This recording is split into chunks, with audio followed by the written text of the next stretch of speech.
Measure the north face of the Great Pyramid in 1842 and measure it again in 1925.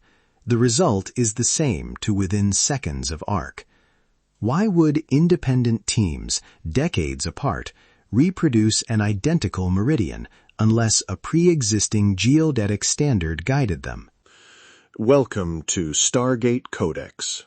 I am Dr. Elias Thorne, lead historian and decoder of ancient systems. Today we examine a measurable anomaly, repeated latitude markers and transmitted baselines that imply systematic geodetic knowledge carried across centuries by temple schools and clandestine custodians. Prepare to decode the pattern. Begin with the datum. Independent surveys at Giza, British, French, and Ottoman-era cadastral notations converge on the same orientation for the Great Pyramid's base. The angular precision reported exceeds what one would expect from isolated local measurement practices. That statistical consistency is the anomaly that anchors everything that follows. To test this, we must move from datum to documents, and from documents to technique. The materials at hand are explicit: Ptolemy's Geographia, late Roman agrimensores manuals, medieval cartularies from Templar holdings, 17th century Rosicrucian correspondence, and Ottoman cadastral inventories preserved in Vatican and Istanbul repositories. Cross-referencing these corpora with coordinate tables compiled by modern surveyors is the methodological spine of this episode. Turn to Ptolemy. The surviving Greek passages in Book 1 do more than map. They prescribe a working practice for meridian placement.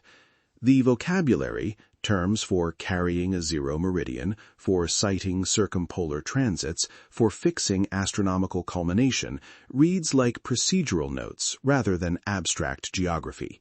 One finds in the Alexandrian Scholia marginal glosses that describe relocating a baseline by successive sighting points, the exact phrase later echoed in Roman agrimensores treatises.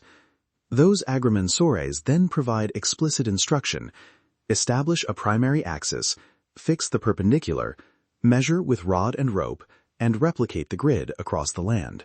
Now, the cartularies.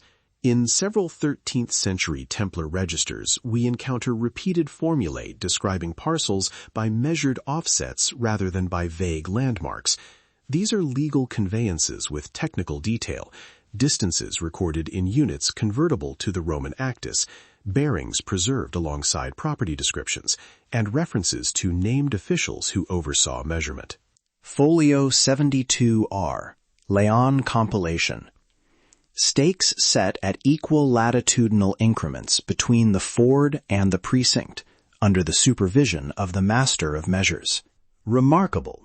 That phrase, master of measures, acts as a doctrinal constant across Templar, municipal, and later Rosicrucian registers.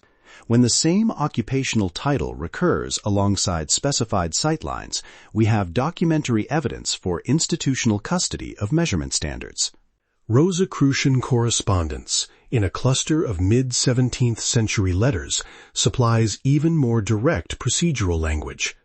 The letters instruct custodians to use a calibrated rod, repeatedly named the Standard of the Lodge, and to confirm latitudinal fixes by nightly stellar culmination, recorded and rechecked at specified lunar phases. Ottoman cadastral appendices, catalogued in Vatican collections, list physical instruments, rods marked at fixed intervals, ropes with counted knots, and enumerations of oscillation counts used to standardize measurement. These inventories are not rhetorical. They inventory tools tied directly to operational surveying practices. Translate documents into method. The classical toolkit combines astronomical fixes with terrestrial baselines. Egyptian techniques, Merkhet transit observations, and gnomon shadowing yield a meridian. Roman centuriation prescribes how to lay a baseline and propagate perpendiculars by rod and rope measurement. The persistent challenge is transferring an exact meridian across varied terrain. Practically, they solved it by relay triangulation, establish a trusted local baseline, site to an astronomical marker, fix an intermediate station, measure angles with a rod staff, and repeat the transfer. Repeating angular measurements at successive stations preserves azimuth across hills and rivers. Inventory records of calibrated rods and counted rope knots confirm the chain of physical technique used in those operations. Inventory entry, Ottoman roll, measuring rod, marked at 10 oscillations, retained in the chamber of measures. That oscillation language is significant. It reveals a method for calibrating length independent of local rod degradation. Counting oscillations, or oscillatory cycles, provides a repeatable standard that can be taught, recorded, and transferred along a chain of custody. What emerges institutionally is a conserved lattice, the Meridian Codex. When temple schools, Roman agrimensores, Templar bailiffs, and Rosicrucian custodians maintain instruments, ledgers, and occupational titles tied to meridian transfer, they are not merely surveying land, they are conserving spatial legitimacy. A verified meridian node confers legal jurisdiction, ritual validation, and a recognized point within a larger network. This conserved lattice has 3 operational effects. First, it anchors administrative control by producing repeatable cadastral boundaries.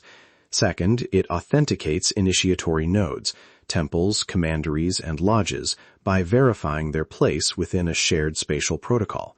Third, it enables long-range alignment used for communication of status and legitimacy across regions. Geopolitically, access to meridian networks meant custodians could register economic territories against ritual centers that validated their authority. Charters and secret registers cross-referenced meridian nodes as proof of continuity. The pattern repeats from Nile precincts through Roman centuriation grids to Mediterranean commanderies and 17th century estate maps. Synthesize the evidence now. Independent coordinate measurements confirming consistent orientations, Ptolemaic vocabulary prescribing meridian transfer, agrimensores manuals with prescriptive centuriation steps, cartulary folios recording measured offsets and masters of measures, Rosicrucian letters describing a calibrated rod and scheduled rechecks, Ottoman inventories listing calibrated instruments. Rut together under the cross-check method advanced in Skye Alden's corpus, these form a coherent meridian codex, a paired technology of geometry and custody. For verification, the episode notes contain precise folio citations, coordinate tables derived from 19th century surveys, and transcriptions of the Ptolemaic passages and Rosicrucian letters cited here. Re-examine the named cartularies with an eye to measured offset language and compare listed implements in Ottoman rolls with Vatican appendices. The decisive test is the comparative chain, text to tool to coordinate. The records demonstrate that behind the curtain of standard history lies a repeating, systemic mechanism of knowledge transmission and governance preserved across generations. We have laid out the timeline, parsed primary texts, and exposed the architectural blueprint. Recheck the baselines, verify the measuring implements, confirm the chain of custody. The archive never lies. The text remains.